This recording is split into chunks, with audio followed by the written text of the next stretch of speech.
दोस्तों कैसे हैं आप सभी सभी अच्छा कर रहे होंगे। मैं बताऊं, मैं भी बहुत अच्छा हूँ। वीडियो अच्छा लगे तो CKD stock market news channel को सब्सक्राइब कर लेना, साथ ही बेल आइकन बटन को प्रेस कर देना। चलिए शुरू करते हैं। फ्रेंड्स, आज आपके सामने ट्राइडेंट लिमिटेड शेयर की मैं कंप्लीट यहाँ पर ब्रेकडाउन करूंगा। तो इस वीडियो को देखने के बाद में आपको, अगर इस शेयर को होल्ड करके चल रहे हैं तो आपको एक कॉन्फिडेंस डेवलप होगा इस शेयर से रिलेटेड। आपको डर नहीं लगेगा अगर मार्केट गिरेगा। अगर आपके पास ये शेयर नहीं है तो आपको एक पहचान मिलेगी इस शेयर की, बिजनेस जान पाएंगे आप इस कंपनी का, फंडामेंटल्स इस कंपनी के जान पाएंगे। और कहीं ना कहीं जब आप किसी कंपनी से एक बार काफी 2 से 3 महीना किसी कंपनी के साथ गुजार लेते हैं तो आपको उस कंपनी से रिलेटेड एक आपके अंदर कॉन्फिडेंस डेवलप हो जाता है, और वो कॉन्फिडेंस बहुत हेल्प करता है जब मार्केट गिरता है। तो इसी इसी सब्जेक्ट में मैं आज बात करूंगा ट्राइडेंट लिमिटेड के बारे में। तो देख लेते हैं यहाँ पर सितंबर 2020 में अगर मैं बात करूं इस कंपनी की, तो प्रोमोटर 71.84% होल्ड करके चल रहे थे। वहीं सितंबर 2022 में अगर मैं बात करूं तो 72.94% प्रोमोटर होल्ड करके चलते हैं। आप एक चीज बहुत अच्छा पाएंगे ट्राइडेंट लिमिटेड के अंदर कि प्रोमोटर को बहुत विश्वास है इस कंपनी के अंदर। ठीक है, इसी वजह से क्या होता है, प्रोमोटर कभी कभी इस कंपनी से 1-2% जाते हुए देखने को मिलते हैं, लेकिन फिर फाइनली वो 70% से ऊपर प्रोमोटर होल्ड करके चलते हैं।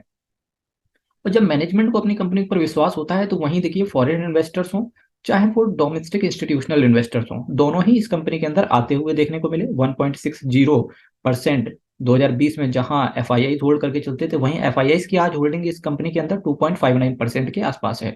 गवर्नमेंट भी इस कंपनी के अंदर स्टेक ऑन करते करके चलती थी, पर गवर्नमेंट ने क्या किया, दिसंबर 2021 में इस कंपनी का सारा स्टेक खाली कर दिया, और फाइनली आज की डेट पे गवर्नमेंट के पास कोई भी होल्डिंग्स नहीं है। अगर वहीं अब मैं बात करूं पब्लिक की, जो छोटे छोटे रिटेल इंडिविजुअल इन्वेस्टर्स हैं, तो उनकी बात करें तो 25% होल्ड करके चलते थे 2020 में। और अगर आज बात करें तो रिटेलर्स ने इसके स्टेक को खाली किया है। 22% के आसपास अभी भी रिटेलर्स होल्ड करके चलते हैं। ये जो 3% छोड़ के गए, ये वही रहे होंगे जो मार्केट से किसी तरीके से डर गए या एग्जिट ले लिए। अब मैं बात करूं यहाँ पर कुछ अदर्स भी थोड़ा सा यहाँ पे आए हैं इस कंपनी के अंदर।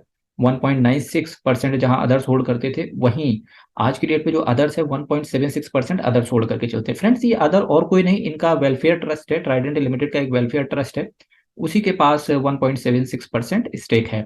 वहीं ट्राइडेंट लिमिटेड से रिलेटेड अगर मैं डेटर डेज की बात करूं, किसी भी कंपनी से रिलेटेड डेटर डेज बहुत इंपॉर्टेंट रोल प्ले करते हैं। सबसे पहले मैं बताना चाहूंगा, सीखने के पर्पज से भी अच्छा है, जिस भी कंपनी का डेटर डेज 45 डेज तक होता है वो कंपनी बेहतरीन मानी जाती है डेटर डेज के लिहाज से। और जिस भी कंपनी का 45 डेज से ऊपर, 45 दिन से ऊपर डेटर डेज हो जाता है, वो कंपनी रेड सायरन बजने लगता है, मतलब खतरे की घंटी है समझो। इस कंपनी का डेटर डेज की बात करें, 45 डेज से बहुत बहुत कम है, 27 दिन का केवल डेटर डेज है। इसका मतलब है कैश, कंपनी में जो कैश का फ्लो है बहुत अच्छा है, कंपनी में कैश का फ्लो। और यही यही कुछ सब्जेक्ट होते हैं जहां पर मैं स्पेशली वहां पर जोर देके और फोकस डाल के बात करता हूं कि ऐसी कंपनी में आपको क्यों रुकना चाहिए, क्योंकि कुछ यही सब रीजन है। आप इस कंपनी को अल्टीमेटली, जैसे ही मेरा ये पूरा वीडियो एंड होगा तो आपके अंदर ना एक कॉन्फिडेंस आएगा, एक कॉन्फिडेंस आएगा, बस मुझे वही कॉन्फिडेंस आपके अंदर डेवलप करना है। हर रोज मैं 8:30 बजे एक नई कंपनी की चर्चा करता हूँ। आज मैं ट्राइडेंट लिमिटेड की यहाँ पर चर्चा कर रहा हूँ फ्रेंड्स। इसी सब्जेक्ट में फ्रेंड्स, 1000 सब्सक्राइबर का जो मेरा टारगेट है, माइलस्टोन मुझे लगता है, आप उस बटन को, सब्सक्राइब बटन को जरूर प्रेस करें। ऑपरेटिंग एक्टिविटी की बात करें, अगर ऑपरेटिंग एक्टिविटी आप देखेंगे इस कंपनी की, ऑपरेटिंग एक्टिविटी का मतलब होता है जो कंपनी का प्राइम बिजनेस है, जो कोर बिजनेस है, जो कंपनी का सेक्टर है, वहां से कितना अर्न करते हैं। तो 2015 में अगर मैं कैश फ्लो की ऑपरेटिंग एक्टिविटी की बात करूं तो 544 करोड़ का हुआ करता था। वहीं आज की डेट पे मार्च 2022 की देखेंगे, 903 करोड़ का है इनका ऑपरेटिंग एक्टिविटी था। ओवरऑल कैश फ्लो की बात करें, 172 करोड़ का पॉजिटिव कैश फ्लो है। वहीं मार्च 2021 में बात करेंगे, 220 करोड़ का नेगेटिव कैश फ्लो था, फिर भी शेयर ने अच्छा मोमेंटम दिया, और मार्च 2022 में पॉजिटिव कैश फ्लो था, फिर भी शेयर 50% नीचे गिर गया। तो कैश फ्लो पॉजिटिव है। अब देखना ये रहेगा कि जब जब, अगर इसका पास्ट हिस्ट्री यही कहती है, जब जब कैश फ्लो गिरता है, जब जब कैश फ्लो गिरता है उसके बाद में यहाँ अच्छा मोमेंटम देखने को मिलता है। अब ये देखना रहेगा 31 मार्च जो 2023 के जो फाइनेंशियल जो एनुअल रिटर्न बनेंगे, वहां पर किस तरीके से प्राइस में मोमेंटम आता है। शेयर कैपिटल की बात करेंगे, मार्च 2015 से लगा के अभी तक 509 करोड़ की मार्च 2015 में इनकी शेयर कैपिटल हुआ करती थी। वहीं सितंबर 2022 में बात करेंगे, 510 करोड़ का शेयर कैपिटल है। कंसिस्टेंसी है शेयर कैपिटल के अंदर इंक्रीमेंट की। रिजर्व एंड सरप्लस की बात करेंगे, जहां 2015 में रिजर्व एंड सरप्लस 947 करोड़ का हुआ करता था, वहीं आज की डेट पे रिजर्व एंड सरप्लस देखिए 3,301 करोड़ का है, बहुत ऊपर निकल गया। और कंसिस्टेंसी है रिजर्व एंड सरप्लस के अंदर, दैट मीन्स की कंपनी को अपने ऊपर बहुत ज्यादा ट्रस्ट है। वहीं बोरोविंग्स की अगर मैं बात करूं, 2,580 करोड़ की बोरोविंग्स इस कंपनी की हुआ करती थी, 2,580 करोड़ की 2015 के अंदर। वहीं आज की डेट पे बात करूं तो बोरोविंग्स इनकी 1,180 करोड़ की है। अब इस बोरोविंग्स में ये देखना रहेगा कितना लॉन्ग टर्म बोरोविंग्स है, क्योंकि लॉन्ग टर्म बोरोविंग्स किसी भी कंपनी को किनारे लगाने के लिए बहुत काफी है, बैंक्रप्सी के दलदल में फंसाने के लिए काफी है लॉन्ग टर्म बोरोविंग्स। तो लॉन्ग टर्म बोरोविंग देखेंगे, केवल 475 करोड़ का लॉन्ग टर्म बोरोविंग्स है इस कंपनी के अंदर। अब यहीं से मेरे को ये कंपनी को सेफ बताना होता है कि किस तरीके से कंपनी ये सेफ है, क्योंकि सेफ्टी बहुत इंपॉर्टेंट है। कंपनी चाहे कितनी भी खराब हो, लॉन्ग टर्म में अगर कंपनी बनी रहती है, अगर लॉन्ग टर्म के लिए कंपनी बनी रहती है, आने वाले समय तक कंपनी बनी रहे, तो अल्टीमेटली कंपनी आपको कुछ ना कुछ देके जाएगी। परंतु एक ऐसा दलदल होता है, जो बोरोविंग्स होती है, एक ऐसा दलदल होता है जहां पर अगर एक बार कंपनी फंस गई तो फिर फंसती चली जाती है। लॉन्ग टर्म बोरोविंग्स की बात करें, 475 करोड़ की लॉन्ग टर्म बोरोविंग्स है। देखिए अभी भी आसानी से कोई डरने वाली बात है नहीं। 475 करोड़ को 3301 से सीधे सीधे सेट ऑफ कर दो, फिर भी बहुत सारा बचता है। अगर मान लेते हैं शॉर्ट टर्म बोरोविंग्स को विद इन 12 मंथ हालांकि पेमेंट करना होता है, जिसका हो भी जाता है, अगर फिर भी नहीं कर पाते हैं तो भी देखिए आसानी से 6 4 10 हज़ार करोड़ के आसपास हो गया, फिर भी 2200 करोड़ के रिजर्व एंड सरप्लस पड़ा रहेगा। और असेट तो अभी भी कंपनी के, एसेट की तो मैंने चर्चा ही नहीं करी, जो कि प्लस पॉइंट है। तो कंपनी में है सच कोई डरने वाली बात यहाँ से मेरे को लगती नहीं है, ना ही दिख रही है। अगर मैं अब 2020 में सेल्स की बात करूँ, 1174 करोड़ की सेल्स थी सितंबर 2020 में। वहीं सितंबर 2022 की अगर मैं देखूं, 1438 करोड़ का है। 2 साल में सेल्स 1100 करोड़ से 1400 करोड़ हो गई।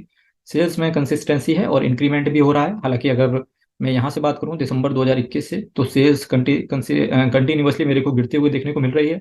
अब ये देखना ये रहेगा कि मार्च 2023 में किस तरीके से एनुअल रिटर्न आते हैं, बहुत इंपॉर्टेंट है। मेरा यही मानना है, मार्च 2023 में अगर आप इन्वेस्टमेंट करते हैं, तो जो जो आपके पास इन्वेस्टमेंट है, जो इन्वेस्टमेंट है उसके एनुअल रिटर्न जरूर चेक करना।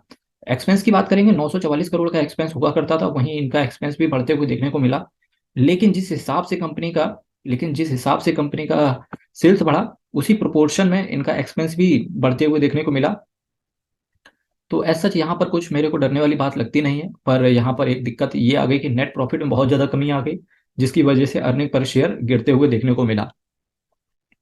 जब नेट प्रॉफिट गिर गया, ईपीएस गिर गया, सेल्स के हिसाब से ही इनके खर्चे हो रहे हैं, यही रीजन है कि शेयर जो है 50% करेक्ट होते हुए देखने को आपको मिल रहा है।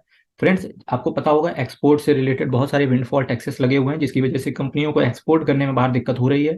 प्लस इस कंपनी से रिलेटेड और भी कुछ चीजें हैं जिसकी वजह से ये शेयर करेक्ट हुआ, पर वो पॉजिटिव वेज में है, नेगेटिव वेज में नहीं है। ट्राइडेंट लिमिटेड को लोग बोलते हैं कि ये एक पेनी स्टॉक है। मैं थोड़ा सा यहाँ पर इत्तेफाक नहीं रखता इस चीज से, क्योंकि मुझे लगता है ये एक फंडामेंटल स्ट्रॉन्ग स्टॉक है। ट्राइडेंट लिमिटेड है, बिजनेस सबको पता होगा, is a leading manufacturer of yarn, bath linen, bed linen, and wheat straw-based paper chemical captive power. Currently, the company has manufacturing facility in Burnol, Punjab. तो पंजाब में इनका मैन्युफैक्चरिंग फैसिलिटी है। इसी के सब्जेक्ट में कुछ और चीज़ों की बात करते हैं। जो इसका मार्केट कैप है 17,428 करोड़ का है। करंट प्राइस की बात करेंगे, 34 रुपये 20 पैसे, हाई 70 रुपये का लगाया। 70 रुपये हाई बीट करेगा, 70 रुपये हाई बीट करेगा, पर कब करेगा फ्रेंड्स ये मेरे को नहीं पता, लेकिन करेगा जरूर, ठीक है। और स्टॉक के पीई की बात करेंगे, थोड़ा सा महंगा हो चुका है, बस उसी उसी लिए ये कंपनी कहीं ना कहीं रेजिस्टेंस, एक रेस्ट भी ले रही है कि किसी तरीके से टाइम के हिसाब से स्टॉक का जो पीई महंगा हो गया उसको करेक्ट किया जा सके। ये टाइम के हिसाब से करेक्ट हो जाएगा। बुक वैल्यू की बात करेंगे, 7 रुपये 48 पैसे का इसका बुक वैल्यू है। और मैं कंपनी का डिविडेंड की बात करूं तो कंपनी लगातार डिविडेंड दे रही है अपने शेयर होल्डर्स को। And return on capital employed, return on equity की बात करेंगे, 23.4% मेंटेन करके रखा हुआ है उन्होंने। फेस वैल्यू की बात करेंगे तो 1 रुपये कंपनी का फेस वैल्यू है। अब कुछ पास्ट में बात करेंगे, ये मेरे फंडामेंटल्स कंप्लीट रहे, शानदार फंडामेंटल्स थे। अब कुछ मैं पास्ट में चर्चा करूंगा, क्योंकि पास्ट बहुत इंपॉर्टेंट होता है किसी भी कंपनी से, क्योंकि ये पास्ट ही आपको बताता है कि आने वाले समय में कंपनी किस तरीके से मोमेंटम दे सकती है। ये देखिए, ये कंपनी 2005 से लगातार एक तरीके से फ्लैट चल रही थी, 2005 से 20 तक, और फाइनली 20 से इसने एक मोमेंटम दिखाया। यही रीजन होता है कि अगर आप शेयर मार्केट में हो, म्यूचुअल फंड में हो, अगर आप इन्वेस्टमेंट करते हैं, तो आपका नजरिया हमेशा 10 से 15 साल का होना चाहिए। तभी एक कंपनी को आप अच्छे से जान पाते हैं और आपको एक अच्छा रिटर्न भी देखने को मिलता है। ये देखिए, अगर आप ये वॉलेटिलिटी अगर संभाल सकते हैं, जो ये छोटा छोटा वॉलेटिलिटी आई कंपनी से रिलेटेड, जिन्होंने यहाँ पे संभाला, तो वही लोग यहाँ पर होल्ड करते हुए नजर आए, और उन्होंने ही अच्छा रिटर्न कमाया भी इस मार्केट से। पर देखिए, फिर से कुछ लोग यहाँ पर बेच के निकल जाएंगे, और जब ये शेयर प्राइस वापस से ऊपर जाएगा, तो फिर से वही लोग कमा पाएंगे, जिन्होंने यहाँ पर भी वो लोग साइलेंट रहे और यहाँ पर भी वो लोग साइलेंट रहे। तो फ्रेंड्स किसी भी फंडामेंटल स्ट्रॉन्ग शेयर में आपको बस टाइम देना होता है। आइए कुछ और चीज़ों की बात करें। क्वांटिटी ट्रेड हुई टोटल 31,06,344 क्वांटिटी टोटल ट्रेड हुई। वहीं 13,31,965 क्वांटिटी का टोटल डिलीवरी उठाई गई और डिलीवरी का जो परसेंटेज रहा 42.88% डिलीवरी का परसेंटेज रहा। आइए इस कंपनी से रिलेटेड अब मैं वेबसाइट पे विजिट कराता हूँ, जहाँ पे आपको अगर बिजनेस दो वर्ड में समझ में नहीं आता है कभी कभी, तो वेबसाइट पे विजिट करके आपको बहुत सारी चीज़ें यहाँ से क्लियर हो जाती हैं। एक अच्छी वेबसाइट है, हरा भरा पेड़ भी लगा हुआ है।